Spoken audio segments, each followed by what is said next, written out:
హనుమాన్ శ్రీరామదూత హనుమాన్ శ్రీరామదూత హనుమాన్ శ్రీరామదూత హనుమాన్. సంసారమును తరించేటటువంటి మార్గం ఎలా ఉంటుందో చెప్పేటటువంటి కాండ కాబట్టి అలా ప్రయత్నం చేసినటువంటి యోగి పైకి బాహ్యంలో ఆయన అందంతో సంబంధం లేకుండా ఆయన పైకి ఎంత వికారంగా కనిపించిన ఆత్మ సౌందర్యం ఉన్నవాడెవరో వాడు నిజమైన సుందరుడు. ఎందుచేత అంటే ఆ ఉపాసన బలంతో నిలబడినటువంటి వ్యక్తి యొక్క సౌందర్యం ఆయన తేజస్సుగా ప్రకటనం కావడమే కాదు, ఆయన చిట్ట చివర సీతమ్మలో రాముణ్ణి రాముళ్ళో సీతమ్మని దర్శనం చేసి విశ్వమునందే విశ్వనాథుణ్ణి విశ్వనాథుడు విశ్వము కన్న భిన్నుడు కాడన్న సత్యాన్ని ఎరుకలోనికి తెచ్చుకొని అద్వైతానుభూతి యందు ఓలలాడినప్పుడు పరమసుందరులైనటువంటి సీతారాముల్ని గుండెల్లో పెట్టుకుని తన సౌందర్యాన్ని అభివ్యక్తం చేసినటువంటి మహాసుందరుడిగా హనుమ ఒక యోగి పుంగవుడిగా ఆత్మదర్శనం చేసినటువంటి మహాపురుషుడిగా ఒక వ్యక్తి జీవన ప్రస్థానంలో సంసారాన్ని తరించి చిట్ట చివర పరబ్రహ్మ దర్శనానికి ఉపాసనలో అంతర్ముఖ ప్రయాణం ఎలా చేయాలనేటటువంటి మార్గానికి సోపానాలు పరిచిన కాండ కాబట్టి సుందరకాండ అని పేరు పెట్టారు. సుందరకాండ తర్వాత వచ్చేటటువంటి కాండ యుద్ధకాండ. యుద్ధకాండలో ఇక బాహ్యమైనటువంటి సమస్త విషయ వస్తువుల మీద విరక్తిని పొంది ఇక ఏ విధమైనటువంటి అన్యమైన ఆలోచన లోపలికి రాకుండా రాక్షస సంహారం జరిగి లోపల రామచంద్రమూర్తి పట్టాభిషిక్తుడయ్యేటటువంటి కాండ యుద్ధకాండ.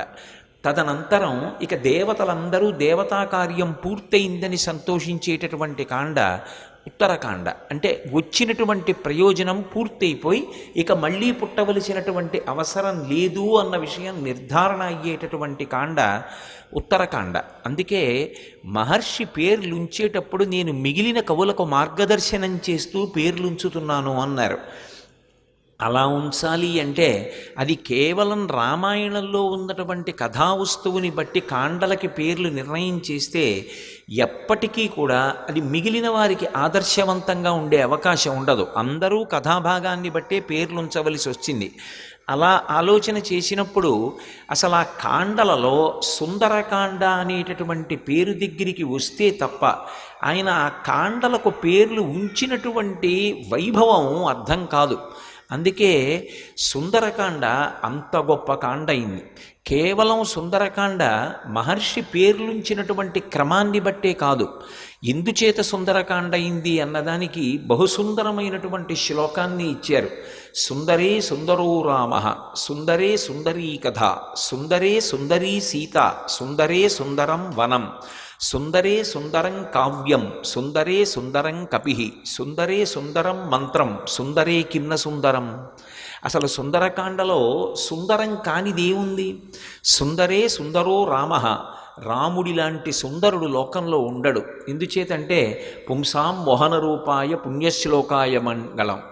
ఎక్కడైనా లోకంలో ఒక అందమైనటువంటి పురుషుణ్ణి చూసి ఒక స్త్రీ మోహించడం అన్నది లోకంలో సాధారణంగా ఉండేటటువంటి విషయం. కానీ రామచంద్రమూర్తి యొక్క సౌందర్యం ఎంత గొప్పది అంటే అన్నిటినీ విడిచిపెట్టి పరబ్రహ్మాన్ని చేరుకోవాలని అరణ్యములకు వెళ్ళి తపస్సు చేసినటువంటి మునులు కూడా రామచంద్రమూర్తి యొక్క దర్శనమైనంత మాత్రం చేత రాముని యొక్క సౌందర్యానికి వశపడి మోహించారు. ఆయన పురుషుడు మేం పురుషులం అన్న విషయాన్ని కూడా మరిచిపోయారు. పుంసాం మోహన రూపాయ పుణ్యశ్లోకాయ మంగళం. అంతటి సుందరాకారుడు. ఆంతరముగా చూస్తే అసలు రాముని యొక్క గుణములు అద్వితీయములు. అందుకే రామాయణ ప్రారంభంలోనే నారద మహర్షి వచ్చినప్పుడు వాల్మీకి అడుగుతారు, కోన్వస్మిన్ సంప్రదంలోకే గుణవాన్ కశ్చ వీర్యవాన్, ధర్మజ్ఞశ్చ కృతజ్ఞశ్చ సత్యవాక్యో దృఢవ్రతః, చారిత్రేణి చ కోయుక్తః, సర్వభూతేషు కోహితః, విద్వాన్ కః సమర్థశ్చ కశ్చైక ప్రియదర్శనః, ఆత్మవాన్ కో జితక్రోధో ద్యుతిమాన్ కో ననసూయక కస్య బిభ్యతి దేవాశ్చ జాత రోషస్య సంయుగే అని అడిగారు.